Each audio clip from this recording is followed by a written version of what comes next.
breaking down? Do you ever feel out of place? Like somehow you just don't belong and no one understands you? Do you ever wanna run away? Do you lock yourself in your room with the radio on turned up so loud that no one hears you screaming? No, you don't know what it's like. Warahmatullahi wabarakatuh. Ya, perkenalkan, nama saya Agus Supriyono. Saya jurusan D3 Manajemen Pemasaran Universitas Tadulako. Ya, pada kali ini saya akan menjelaskan mengenai logistik dan distribusi atau mengenai masalah pergudangan. Saat ini saya berada di pergudangan Palu Indah, tepatnya di Jalan RI Marta Dinata, kilometer 5, Blok A, Dobura, Layan Indah, Antipuluri, begitu.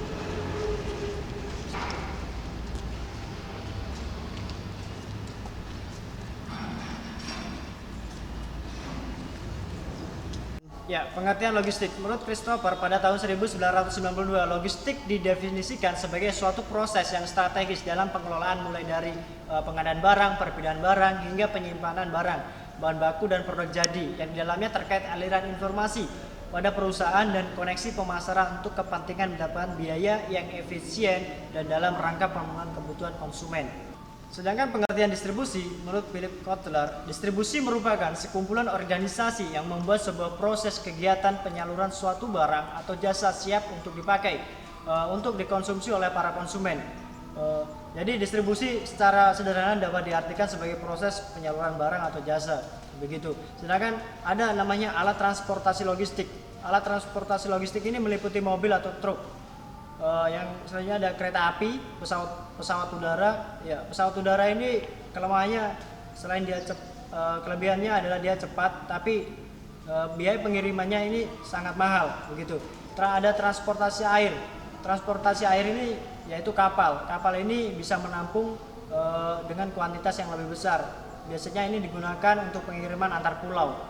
Yang selanjutnya ada jalur pipa. Jalur pipa ini biasa digunakan untuk pendistribusian minyak. Gitu. Definisi gudang. Gudang pada dasarnya adalah bangunan yang secara fisik mempunyai kriteria tertentu sebagai tempat penyimpanan barang yang mana di dalamnya terdapat proses pergudangan atau warehousing. Ya, ilustrasi gudang sebagai terminal konsolidasi. Anda bisa lihat dalam gambar tersebut diilustrasikan 3 pabrik yang menghasilkan produk yang berbeda untuk satu pelanggan. Misalnya pabrik A menghasilkan produk A, pabrik B menghasilkan produk B, dan pabrik C menghasilkan produk C. Ketiga, pabrik yang akan mengirimkan barang ke customer X yang membutuhkan barang ketiga produk tersebut. Sebagai terminal konsolidasi, gudang digunakan sebagai tempat pengumpulan dari ketiga pabrik tersebut untuk selanjutnya dikirimkan ke customer. Dengan menggunakan gudang sebagai terminal konsolidasi, biaya pengiriman total akan lebih rendah dibandingkan jika masing-masing pabrik mengirimkan produknya langsung ke customer. Ya, yang kedua ada gudang sebagai pusat distribusi. Gudang sebagai pusat distribusi atau distribution center digunakan sebagai tempat pengumpulan dan penyimpanan barang atau produk sementara waktu dari suatu lokasi, misalnya pabrik, untuk selanjutnya dikirimkan ke beberapa lokasi tujuan ketika dibutuhkan. Dengan pusat distribusi itu, biaya pengiriman akan menjadi lebih murah dibandingkan jika dilakukan pengiriman langsung dari lokasi asal ke beberapa lokasi tujuan. Coba Anda lihat di layar kaca Anda ada gudang sebagai pusat distribusi. Di situ bisa ditampilkan. Ya, yang ketiga, gudang sebagai tempat break bulk operation. Gudang sebagai tempat break bulk operation berfungsi sebagai tempat untuk memecah barang atau produk yang dikirim dalam volume besar menjadi beberapa bagian dengan masing-masing bervolume lebih kecil. Hal ini dilakukan karena pengiriman dari tempat asal, misalnya pabrik, dari volume besar, misalnya untuk alasan efisiensi pengiriman barang, efisiensi biaya pengiriman. Di layar Anda bisa dilihat ada ilustrasi gudang sebagai tempat break bulk operation. Sebagai contoh, sebuah pabrik A menghasilkan produk A yang dibutuhkan oleh ketiga pelanggan dengan volume kebutuhan yang berbeda-beda. Pabrik A mengirimkan produknya ke gudang sebagai tempat untuk memecah volume pengirimannya. Dari gudang tersebut kemudian dilakukan pengiriman ke tiga pelanggan sesuai dengan volume yang dibutuhkan. Gitu. Yang keempat ada gudang sebagai tempat in transit atau mixing. Gudang sebagai tempat in transit mixing berfungsi sebagai tempat untuk mencampur atau mengkombinasikan barang atau produk yang dikirim dari berbagai tempat asal, misalnya pabrik yang menghasilkan produk yang berbeda-beda ke beberapa pelanggan dengan kebutuhan barang atau produk dengan kombinasi yang berbeda-beda. Bisa Anda lihat pada gambar di layar kaca Anda, gudang sebagai tempat in-transit basing. Dalam gambar tersebut diilustrasikan 3 pabrik yang menghasilkan produk yang berbeda-beda. Contohnya pabrik A menghasilkan produk A, pabrik B menghasilkan produk B, dan pabrik C menghasilkan produk C. Di lain sisi terdapat 3 pelanggan yang membutuhkan produk dengan kombinasi yang berbeda-beda, yaitu pelanggan X membutuhkan produk A, B, dan C. Pelanggan Y membutuhkan produk A, B, dan pelanggan Z membutuhkan produk A dan C.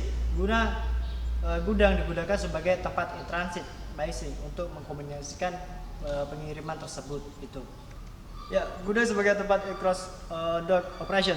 Gudang sebagai untuk melakukan cross dock operation, yaitu tempat untuk melakukan pengiriman barang dari lokasi asal, misalnya pabrik, dan langsung dilakukan pengiriman barang tersebut ke lokasi tujuan selanjutnya, misalnya retail atau pengecer gitu.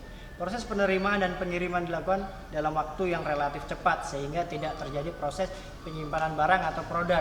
Cross dock operation dilakukan dengan beberapa alasan atau tujuan.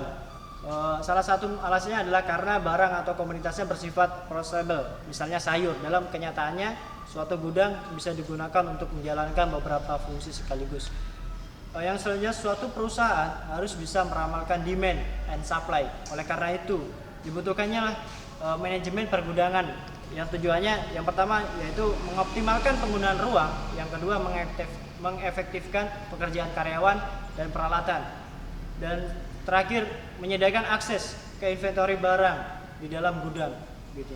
Ya, dengan ini dapat diartikan kegiatan pergudangan terdiri dari aktivitas sederhana di dalam gudang, yaitu receiving atau penerimaan barang, yaitu menerima seluruh barang dalam gudang, memastikan jaminan kualitas dan pengecekan barang sesuai pesanan, dan juga pengecekan transportasi.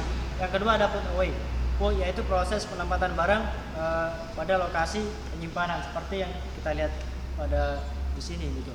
Yang put away juga dibagi menjadi 2, yaitu direct put away, yaitu put away langsung ke lokasi packing atau penyimpanan, pengurangan penumpukan barang, dan aktivitas inspeksi.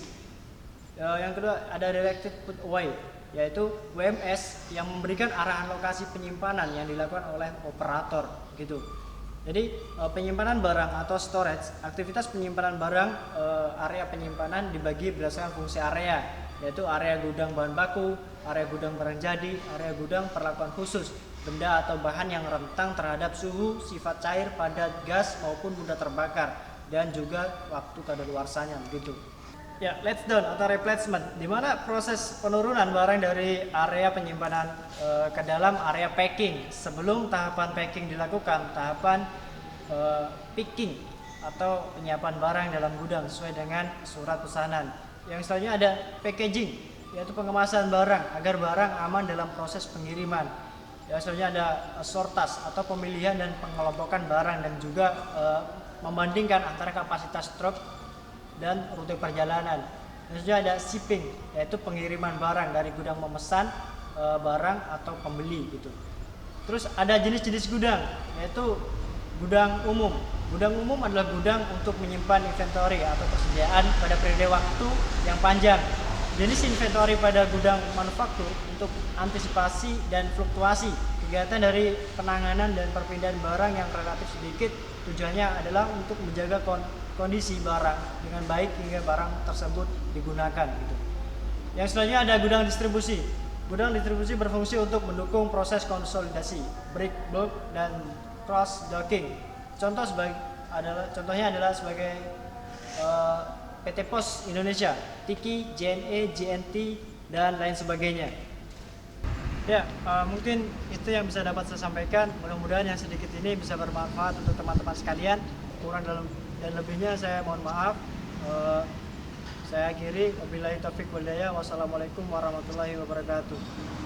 Sampai jumpa dan sampai ketemu lagi.